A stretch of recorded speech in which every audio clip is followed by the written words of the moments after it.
Ya,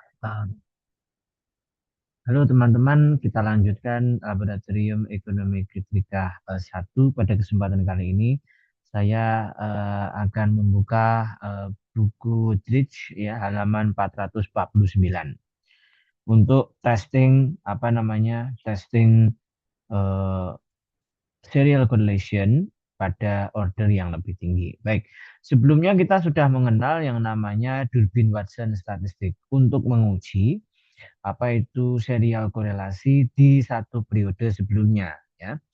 Itu kalau Durbin Watson. Tapi ketika order atau serial korelasinya itu diperoleh satu atau lebih dari satu periode ya, high order dipikirkan seperti itu, ya kan?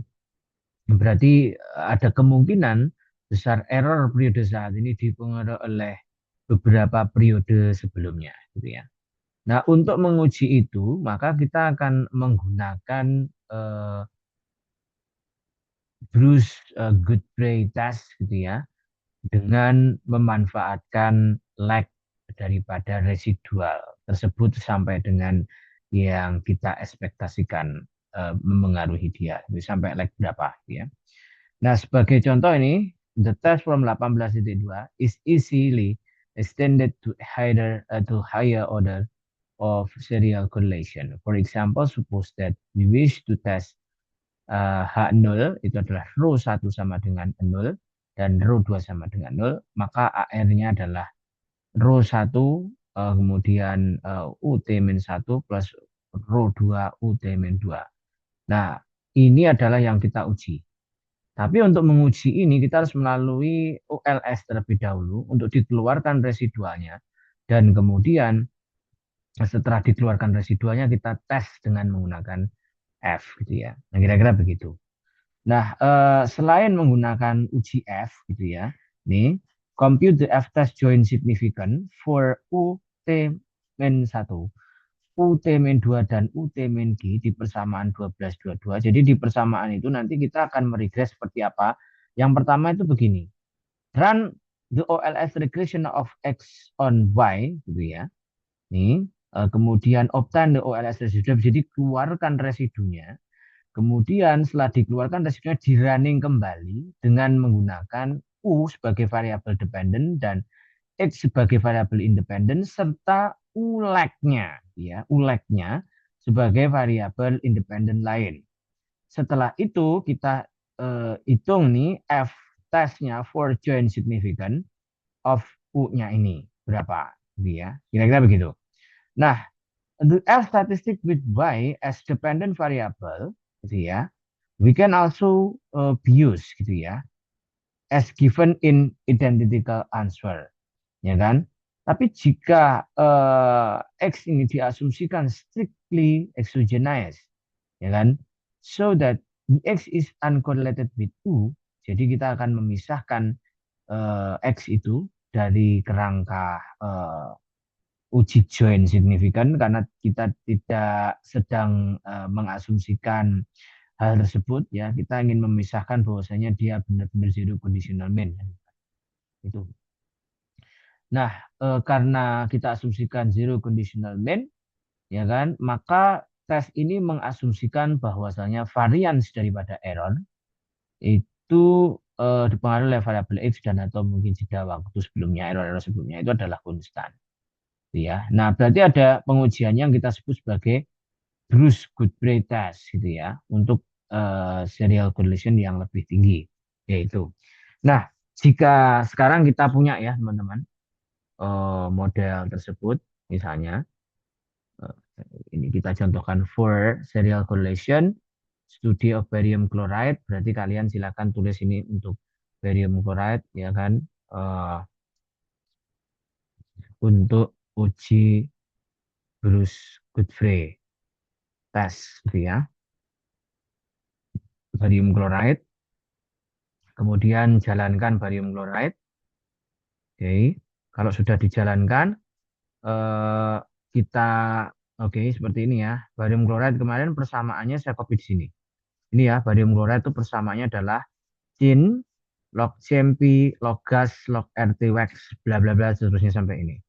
Nah, Anda diminta untuk meregres ini dan mengeluarkan U-nya. Berarti gimana caranya?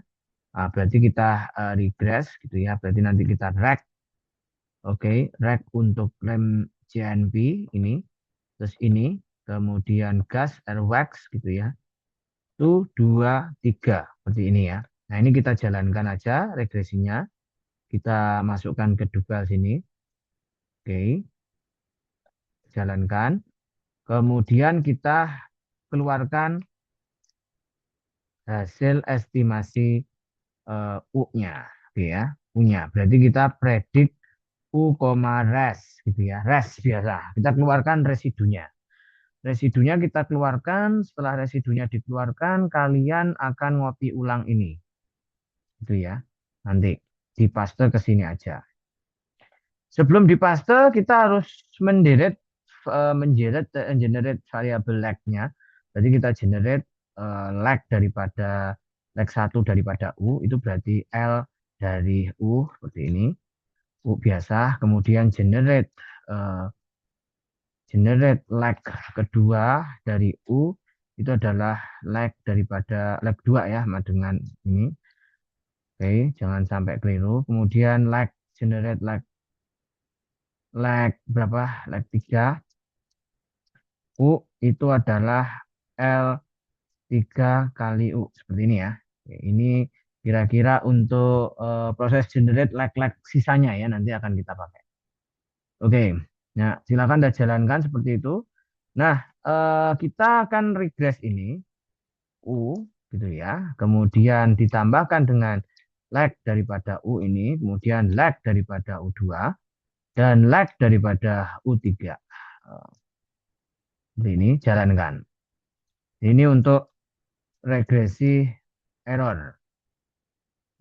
Setelah regresi error dijalankan, teman-teman bisa dapat nih, sorry, belum saya jalankan ya. Ini time variable not set, gitu ya. Kita TS set dulu. Lupa jadi tadi itu di TS set. Gitu ya. Jadi ini kita TS set T gini ya. Karena variabel waktunya adalah T.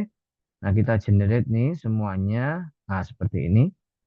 Kemudian kita jalankan ini. Jangan sampai lupa ya, TS set-nya ini. Nah, terus setelah itu, udah ini semuanya. Nah, ini R square-nya bisa kalian ambil, R square-nya ini.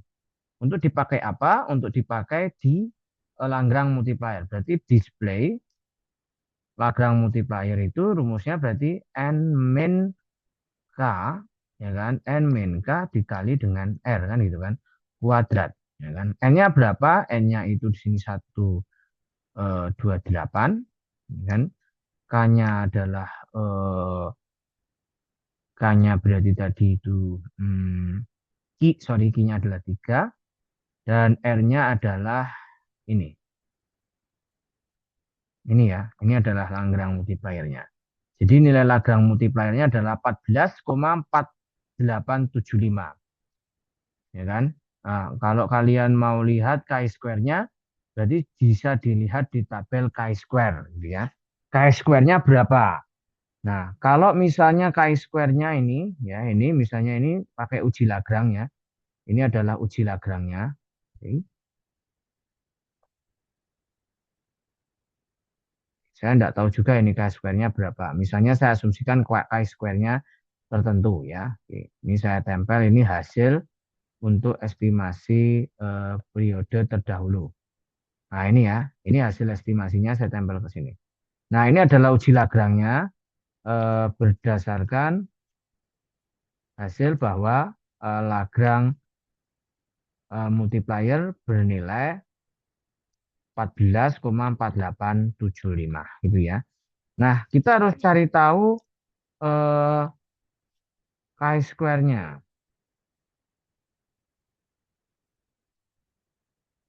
Ini ya, chi-square-nya berapa? Signifikansi dari chi-square berapa? Kalau sudah kalian bisa ngetes ya, ngetes ini. Jadi ini kan udah ada nih, udah diestimasi. Nah, dikatakan di situ di dalam buku, ya kan? Oke. Kita lakukan dengan cara yang sama 1222. We find F change significant statistik adalah F sama dengan 512. Originally we had ini. Oke, jadi ini ya nilainya, nilai F statistiknya. Saya cek dulu. Nah, kalian jangan terpaku dengan F statistik ini. Karena ini adalah menginformasikan jika variabel X ini turut memengaruhi atau turut dipengaruhi oleh ini. Artinya jika Anda mengasumsikan bahwa ini tidak zero conditional mean, ya F-nya pakai yang atas ini. Tapi karena zero conditional mean, berarti kan kita akan menggunakan informasi yang ada di sini. Berarti caranya adalah test, leg 1, leg 2, leg 3. Seperti ini ya. Oke, seperti ini. Kalian copy, pindahkan ke sini, nanti jalankan manual aja. Ini adalah F-test join probability. Ini ya, significancy, kok probability. Significancy. Kita jalankan ya F-testnya ini. Kalau udah, kalian bisa tahu nih. Nah, nilainya seperti ini. Nah, kalian bisa crop ini, kan gitu ya, crop ini. Nah, kita ingat nih H0 H1-nya bagaimana. Ya kan? Oke. H1 H0-nya adalah H0 H0-nya adalah row 1, ya kan? Row 1 sama dengan row 2 sama dengan 0. Kemudian row 2 sama dengan 0 dan kemudian adalah row 3 tidak sama dengan 0. Ini H0-nya. Nah, H1-nya berarti H1-nya berarti ini. Oke, sorry. Nah, seperti ini ya, tak sama dengan 0, ya kan? Ya, ini berarti kan eh, secara bersama-sama tidak apa, gitu ya. Secara bersama-sama tidak serial korelasi, gitu ya. Kalau ini kan secara bersama-sama terjadi serial korelasi. Lah, kesimpulannya kan 0,00 berarti kan gagal menolak kan gitu ya. Gagal menolak H0 atau menolak H0. Jadi kan menolak H0 ya. Ya, jadi mohon maaf ini gangguan. Gagal menolak H0 atau menolak H0 jawabannya adalah menolak H0. Jadi kesimpulannya adalah H0 ditolak.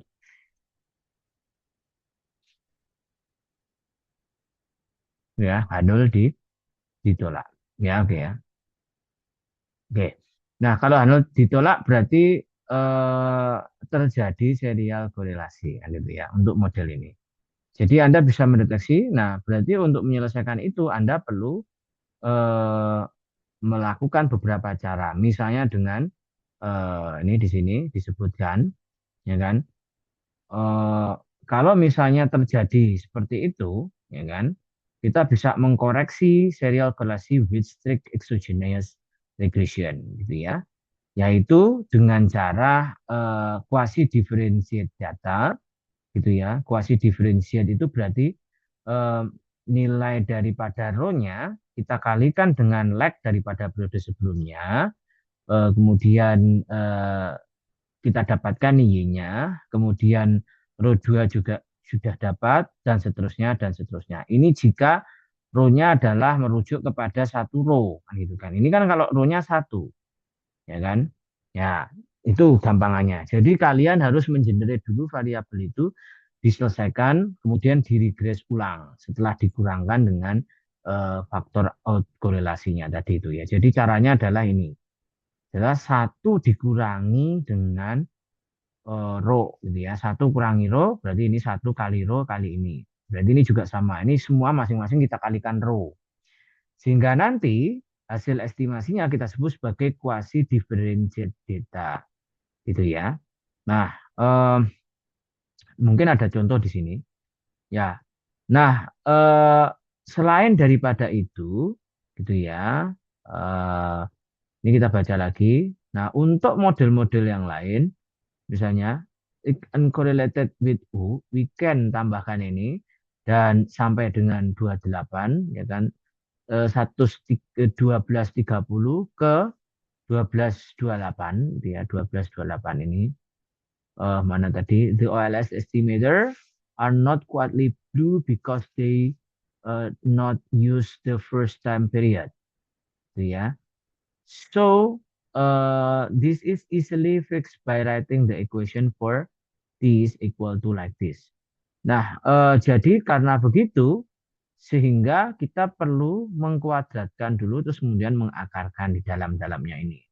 Nah, ini strateginya ya, strategi yang harus dilakukan. Atau mungkin strategi yang lain menggunakan FGLS. Jadi, tadi strategi-strategi yang bisa dilakukan adalah, ini berarti nanti bisa kalian dalami, strategi untuk eh, mengkoreksi autokorelasi. Yang pertama adalah eh, kuasi kuasi differentiate, kemudian ada FGLS,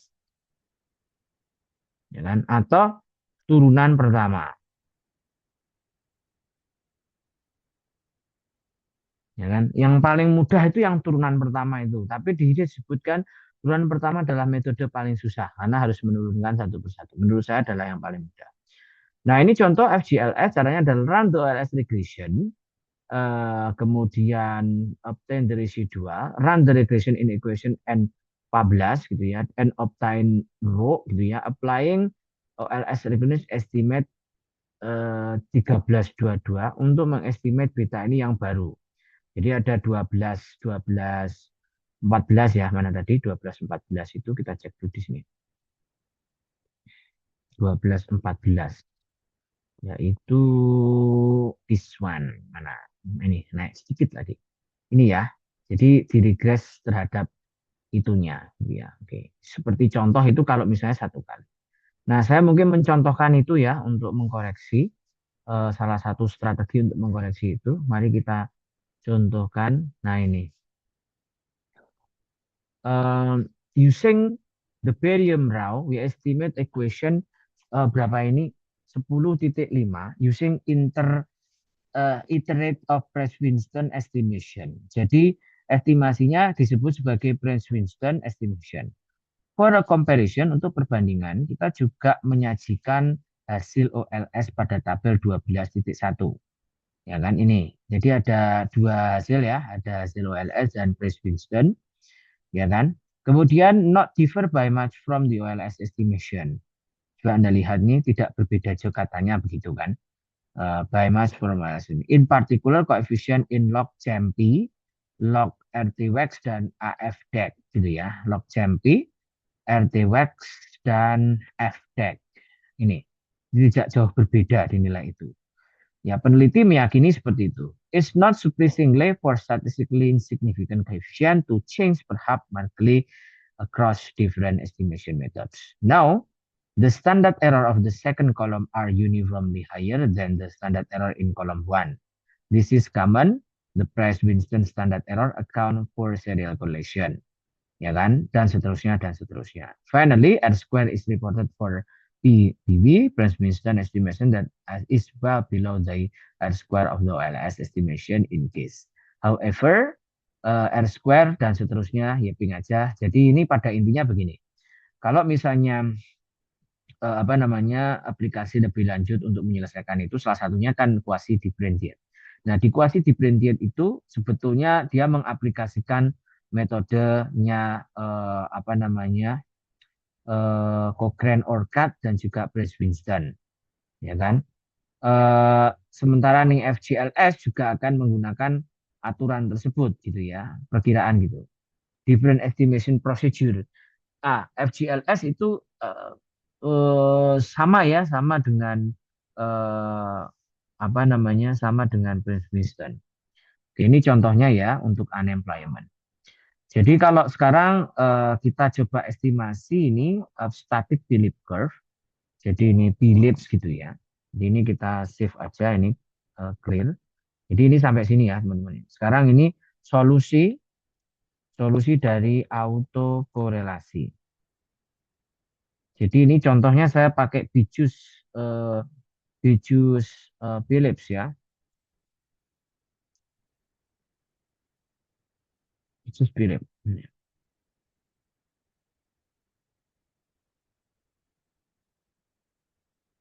Ya, Beatrice Phillips ini. Kan. Oh ya, ini belum dihapus ya, clear dulu ya.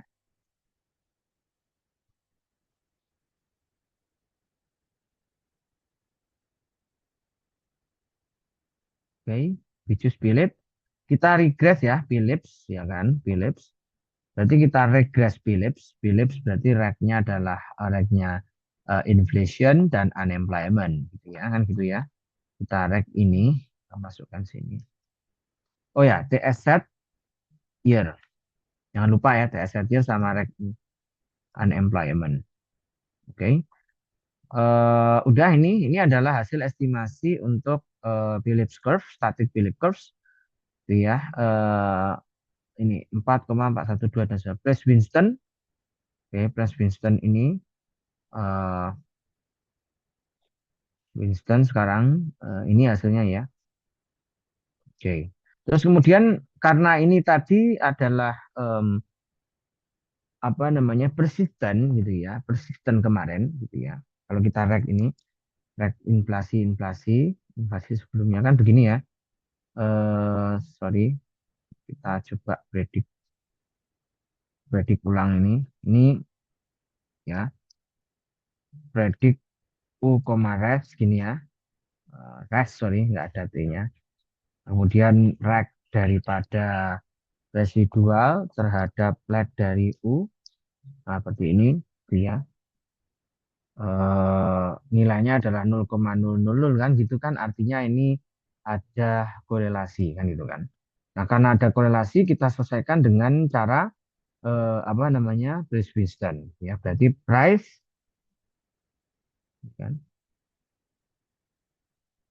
price ya biasanya pakai Price Winston kemudian unemployment inflation.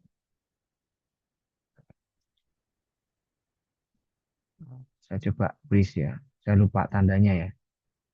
Price Winston. Ya. Nah, tulisannya eh, price ya kan. Nah, ini price sorry ya. Saya tuh lupa namanya ya. Price Winston. Ini ya caranya ya. Jadi untuk mengestimasi ini berarti price ini untuk AR1. Berarti kalian bisa coba ini price ini dengan unemployment. Ya, gini ya. Nah, ini hasil Price Winston-nya. Kalian bisa masukkan ini untuk price unemployment. Ini adalah Price Winston dan ini adalah unemployment. Ya, jadi salah satunya di price kan. Nah, coba kalau Anda lihat ini row-nya adalah sekian, gitu ya.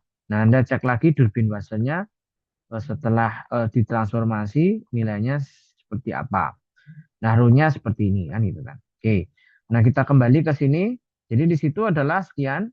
The coefficient of interest or unemployment is differ markedly between. Berbeda ya sekarang. Berbeda. PW dan OLS because PW estimate is consistent with the inflationary trade-off. Ya kan. Sehingga ini sesuai dengan teori. Kalau yang tadi kan nggak sesuai dengan teori. Eh, Lagi pula dia juga selain tidak sesuai dengan teori apalagi. Nah ini kan tidak sesuai dengan teori kan, hubungannya positif. Dan juga dia terindikasi serial correlation. Jadi teman-teman, kalau ada serial correlation itu akhirnya apa dampaknya? Model Anda itu tidak signifikan, gitu kan? Nah, sehingga Anda harus estimasi dengan menggunakan metode Prince-Wheaton. Nah, ada juga teman daripada Prince-Wheaton ini, ya kan? Yaitu Cochrane-Orcutt gitu ya. Nah, untuk Cochrane-Orcutt itu teman-teman bisa langsung tambahkan aja Coc gitu aja. Nah, ini ya. Nah, ini untuk model yang kedua nanti setelah ini ya kita akan coba. Nah, ini berarti untuk yang Orcutt ya kan. Ini yang Prince Winston. Nah, adalah cara menyelesaikan autokorelasi. Nah, yang lain ada yang namanya Kongen-Orcutt.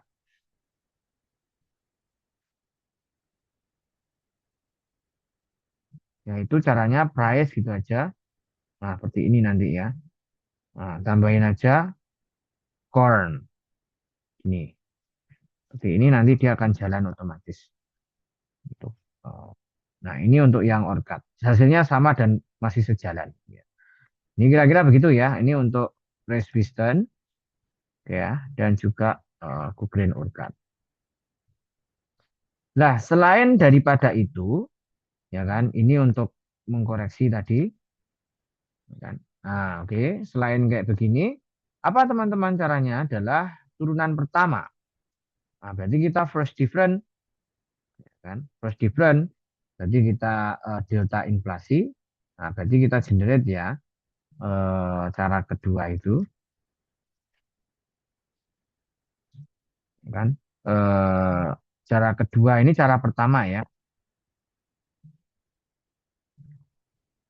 turunan. Nah, untuk FGLS di sini tidak disertakan ya, oke, caranya. Kita baca dulu. Economic sensitively eh, apa namanya PY, sorry, FGLS kita baca dulu ya. Hmm, konsisten ya kan, FGLS is unconditional, kita baca dulu. Uh, in some application, the FGLS differ practically important way from analysis estimate, gitu ya. Jadi Cochrane ORCAD or ini itu sebetulnya juga FGLS ya, kan untuk menggunakan pembandingnya ya. Jadi ini FGLS-nya dari model tersebut gitu ya. BW ya kan. Oke, jadi ini ya. Several kita baca dulu. FGLS model ini ya several name dia adalah Cochrane ORCAD, Tomato first ya kan, first observation, where Brad Winston estimation use the first observation in previously used suggest way. Jadi ini FGLS semua ya, FGLS semua. Um, ini mohon maaf tadi ini adalah FGLS. Nah, ini FGLS yang kedua. Jadi ini berarti cara kedua ya, dan ini cara ketiga. Yang pertama kan tadi apa? Quasi differentiate ya. Nah, itu tidak saya praktekkan karena membuang-buang waktu nanti udah ini aja yang penting ya. Yang ketiga adalah first different. Berarti generate DINF itu adalah inflasi dikurangi inflasi min 1 seperti ini ya. Itu kemudian generate DEMP JUNEM gitu ya. Itu sama dengan UNEM dikurangi UNEM UNEM UNEM min 1 seperti ini ya, min 1 ya. Ini adalah cara ketiga yang dipakai untuk menyelesaikan kasus tersebut. Jadi kita rek ini inflation and UNEM ini ya. Nah, ini caranya untuk menyelesaikan itu ya. Ini ya, oke, signifikan dan positif ini adalah salah satu strategi yang lain. Oke, itu teman-teman untuk pembahasan sisa dari lab tersebut. Nah, yang terakhir itu adalah ini tadi, kemudian ada selain differencing, ini tadi differencing udah ya. Nah, ini differencing, misalnya, nah ini kalau kasus yang lain ya. Jadi juga bisa minimum differentiate itu. Nah, yang terakhir itu adalah serial correlation robust inference after OLS. Jadi after OLS kita bisa robust itu dengan metode BLS gitu ya, weighted least square ya. Nah, metode weighted least square itu diidentifikasi dengan menggunakan apa? Jika model kita terindikasi heteroskedasticity, yaitu diuji dari Bruce Pagan ya. Nah, itu caranya adalah seperti ini. Testing testing heteroskedasticity itu ya, di sini prosedurnya belum ada ya. Eh, ini compute residual auxiliary regression, kemudian setelah dikompute diregres kembali, setelah itu compute SBSE ya. Nah, ini di sini lebih rinci lagi yang berikutnya ini. Eh, kita compute ya kan testing ini second order, sorry. robust statistik. Ini ya, caranya adalah kita compute nilai ini terhadap variabel X-nya. Setelah itu secara otomatis bisa kita nyatakan nilai hanya berapa, gitu. Yang kemudian kita perhitungkan nilainya setelah menjadi eh, ini menjadi eh, apa istilahnya pembagi. Ya, nah seperti contoh ini saya ambil soal berapa ya ini contoh ya. Nah ini contohnya ya teman-teman ya. Oke, ini contohnya untuk heteroskedasticity. Nah, sehingga nanti estimasinya adalah seperti ini, yaitu Y dibagi H, gitu ya. H itu adalah fitted value daripada proses estimasi sebelumnya. Jadi itu H itu adalah fitted value-nya. Kalian bisa dapatkan nilai H-nya, fitted value. Terus kemudian setelah di fitted value H itu, kalian bagikan ke masing-masing regresinya, masing-masing variabelnya. Sehingga nanti estimasinya adalah seperti ini. Nah, ini disebutkan di sini caranya adalah estimate OLS, kemudian simpan U, dan regress log U kuadrat, misalnya log U kuadrat ini contohnya, dan or ini obtain say growth gitu ya, dan kemudian keluarkan nilai ininya, terus kemudian estimate nilai ininya. Misalnya kalau berbentuk seperti model ini, apa namanya, FGLS gitu ya. Kalau ini kan apa tadi sebelum FGLS ya, oke. Yang ini biasa gitu ya. Nah, kalau FGLS tapi kok ada heteronya gimana dok? Oke, kemarin kita sudah belajar ya untuk menguji itu. Misalnya saya contohkan ini heteroskedasticity. Saya pakai ini unemployment untuk uji hetero. Nah, seperti ini kita jalankan aja. Ya. Apa namanya ujiannya adalah estat eh, Luspagan, ya kan? Head test. Ini ya, namanya estat head test ini teman-teman. Nah, di estat head test ini kita bisa dapat ini. Nah, ini adalah Bruce Pagan-nya kalau kalian melihat. Nah, berdasarkan uji Bruce Pagan itu menginformasikan bahwasanya ini tidak terindikasi heteroskedastisitas gitu kan. Nah, kok bisa? Ini coba kita lihat di sini. Ya, yang turunan pertama belum saya screenshot ya. Oke. Heteroskedastisitas. Oke, turunan pertama tadi belum saya input. Yang ini hetero dulu ya. Saya hetero saya paste dulu. Ini heteronya berarti H0-nya itu kan H0-nya H0 heteronya itu adalah apa?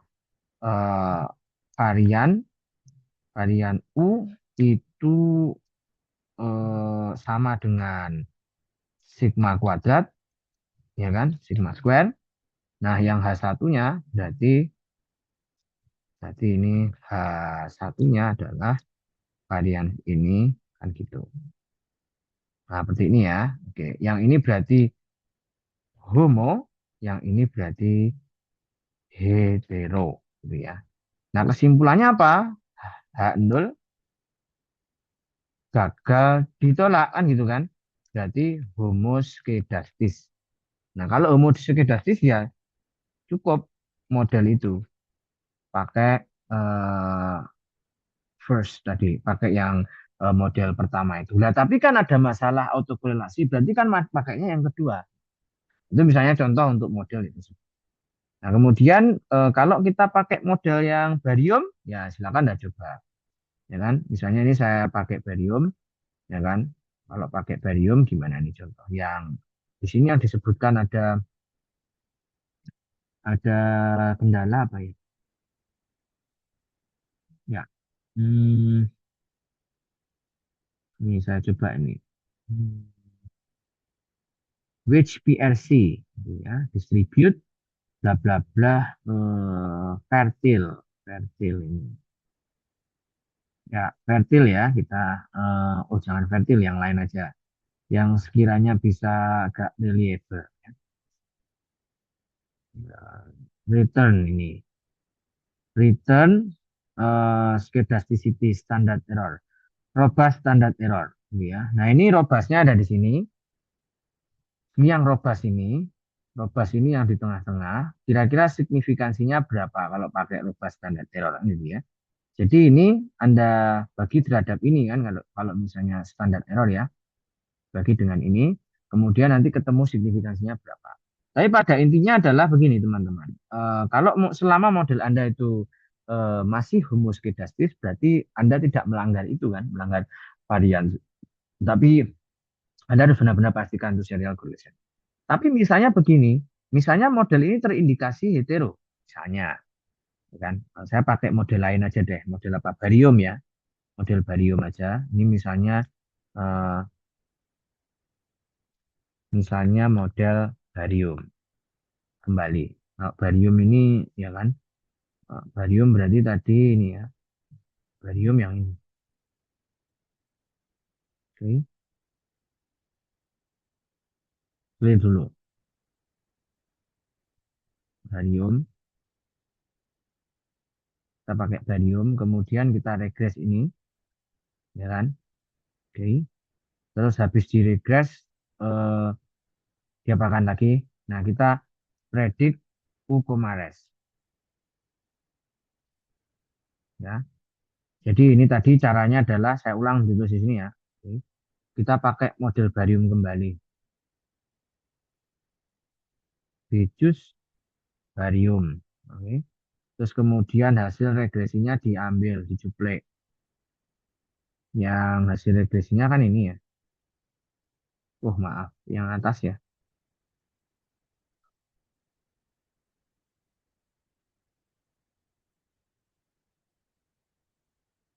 Ini ya. Kemudian ada predik U, res. Gitu ya. BTW belum di CSZ. CSZT. CSZT dulu, baru di regres kembali. Ini ya. Oke, kemudian ini jalankan. Oke, ini tadi udah berjalan ya sebelumnya. Nah, kalau sudah berjalan, coba kita generate untuk square daripada itu. Jadi kita generate ya, generate U kuadrat, USQ, berarti U dikuadratkan. Jadi ini untuk menghitung regresi varian. Itu ya, regresi varian. Nah, caranya seperti ini. Oke. Nah, kemudian kita rek USG tadi terhadap variabel independennya. Oke. Kita cek ulang di model ini, ya kan? Nah, seperti ini ya. Jadi di regres terhadap ini, kemudian apakah H0 H1-nya untuk variabel ini benar-benar valid atau tidak. Berarti nanti kita coba ini let's cek di F-nya seperti apa.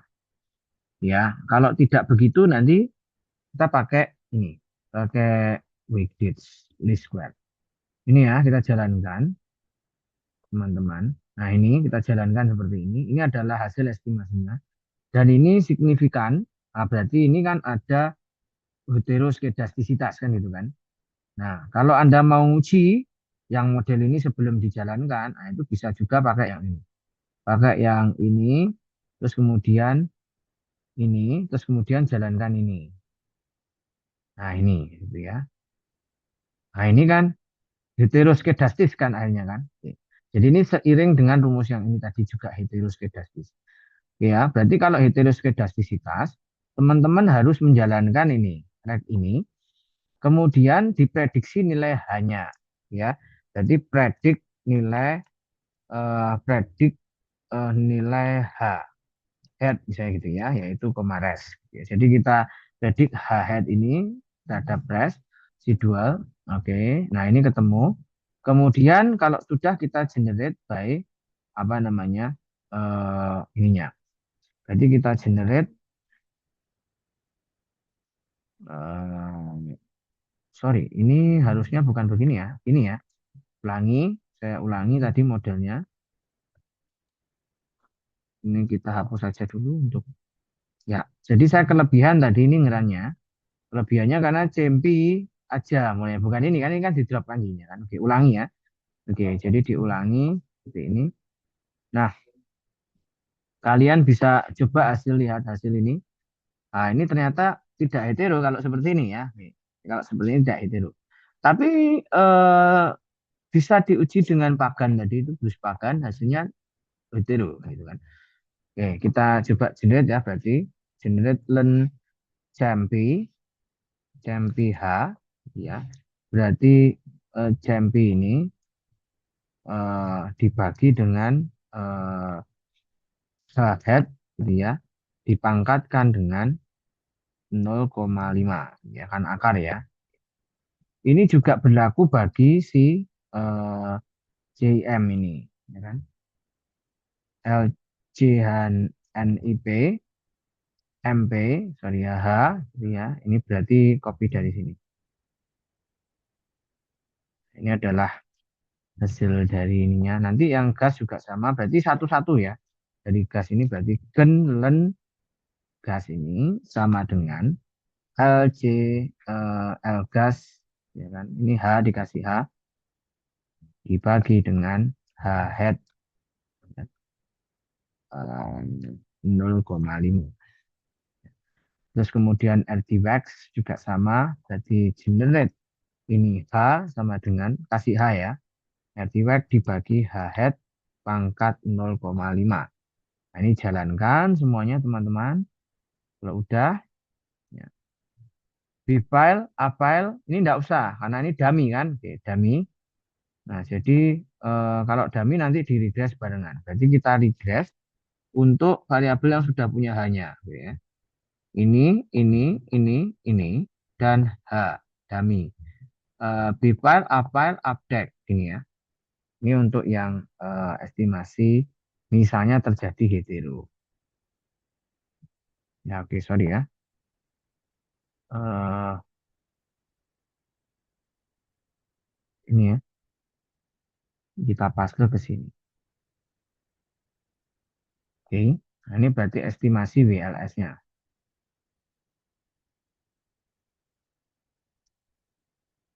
Oke. Oh, aurat. Maaf ya, ini kelebihan. Ini kelebihan ya. Oke. Nah, maksudnya begini. Ya, kita jalankan ya, teman-teman. Tup. Oke.